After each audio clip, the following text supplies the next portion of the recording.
തൃശൂർ കോടാലിയിൽ പാമ്പുകടിയേറ്റ് 8 വയസ്സുകാരൻ മരിച്ച സംഭവത്തിൽ ഒപ്പം കടിയേറ്റ സഹോദരന്റെ ആരോഗ്യനിലയിൽ നേരിയ പുരോഗതി. 10 വയസ്സുകാരൻ അനൂഷിനെ വെന്റിലേറ്ററിൽ നിന്ന് മാറ്റിയേക്കും. അതേസമയം കുട്ടികൾക്ക് പാമ്പുകടിയേറ്റ വീടിന് സമീപത്ത് വീണ്ടും പാമ്പിനെ കണ്ടെത്തിയ പശ്ചാത്തലത്തിൽ പ്രദേശത്ത് വനം വകുപ്പ് ശുചീകരണം നടത്തി. അങ്കമാലി അപ്പോളോ ആശുപത്രിയിൽ ചികിത്സയിൽ കഴിയുന്ന കോടാലി വെള്ളികുളങ്ങര സിൽജോ ജോൺസി ദമ്പതികളുടെ 10 വയസ്സുകാരൻ മകൻ അനൂഷിന്റെ ആരോഗ്യനിലയിൽ കാര്യമായ പുരോഗതിയുണ്ട് എന്നാണ് ആശുപത്രി അധികൃതർ പറയുന്നത്. കുട്ടി ഇന്നലെ കണ്ണു തുറന്നു. മരുന്നുകളോട് പ്രതികരിക്കുന്നുണ്ടെന്നും ആശുപത്രി അധികൃതർ മെഡിക്കൽ ബുള്ളറ്റിനിൽ വ്യക്തമാക്കി.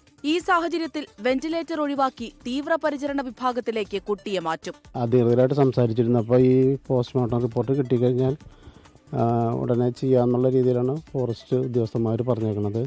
അതുകൂടാതെ കിട്ടാവുന്ന എല്ലാ സഹായങ്ങളും, സാമ്പത്തികമായിട്ടുള്ള സഹായങ്ങളും ഇവർക്ക് ഉണ്ടാവണം.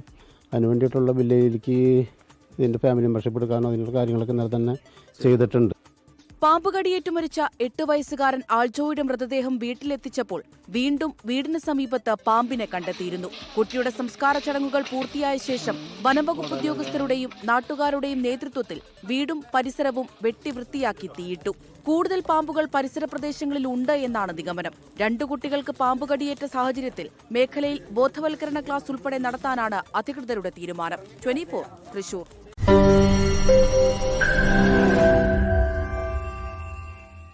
ലോകത്തെവിടെയായാലും ഏത് സമയത്തും 24 വാർത്തകളും ഓഗ്മെന്റഡ് റിയാലിറ്റി പാക്കേജുകളും എക്സ്പ്ലെയിനറുകളും വിശദമായി കാണാൻ ഞങ്ങളുടെ യൂട്യൂബ് ചാനൽ നിങ്ങൾക്ക് സബ്സ്ക്രൈബ് ചെയ്യാം.